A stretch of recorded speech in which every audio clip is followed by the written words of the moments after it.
There was a young man.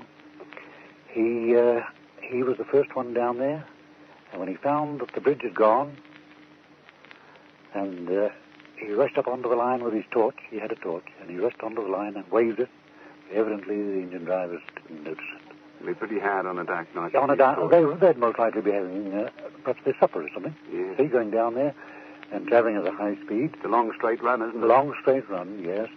And they evidently didn't notice his light. But when the train, after the crash, he mounted the train, I believe, rushed into the carriage, and the guard told him not to panic, get the people to panic. Tangiwai, on New Zealand's volcanic plateau, is the site of New Zealand's worst rail disaster. Tangiwai lies in the shadow of Mount Ruapehu, the North Island's highest mountain and an active volcano. Towards the southern end of the summit, an expanse of steaming water, known as the Crater Lake, marks an active volcanic vent. Periodically, the lake becomes so full that it breaks through a weak point in the surrounding ice, sending a torrent of water, ice, rock and mud down the eastern side of the mountain. It was a volcanic mud flow, or Lahar, from the Crater Lake that caused the Tangiwai rail disaster. At 8 p.m. on Christmas Eve, 1953, the debris at the outlet of Crater Lake collapsed. A torrent of water swept down the valley, picking up sand, silt and boulders as it went. Soon after 10 p.m, this volcanic mudflow smashed into the railway bridge at Tangiwai. The concrete piers were knocked out and the bridge partially collapsed. Driving through the darkness, Cyril Ellis stopped when he saw that the bridge ahead was underwater. Realising that a train was approaching the nearby rail bridge, he ran along the track towards it, waving a torch to flag it down. It was the passenger express from Wellington, packed with 285 people heading to Auckland. The driver saw him and applied the brakes, but the train's momentum carried it out onto the bridge. The engine and the first carriage nosedived, landing against the opposite bank. 4 more carriages plunged into the river, briefly floating in the torrent, before sinking. Another 4 carriages remained on the track, but one of them dangled over the river. Ellis and a guard attempted to help people off, but the coupling snapped and the carriage toppled into the river.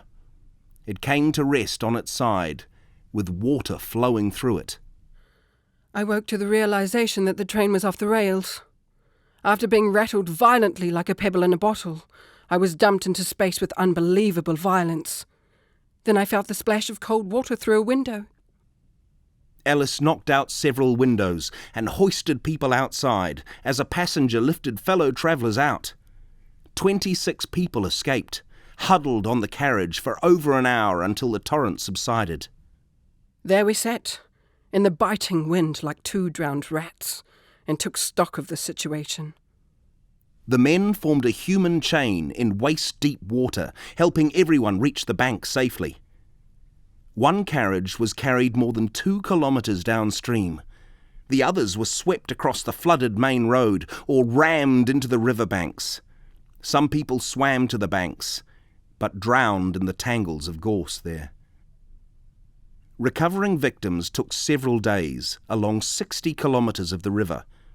20 bodies were never found. It was assumed that they had washed out to sea 120 kilometres away. New Zealanders woke on Christmas morning to the shocking news that 151 lives had been lost.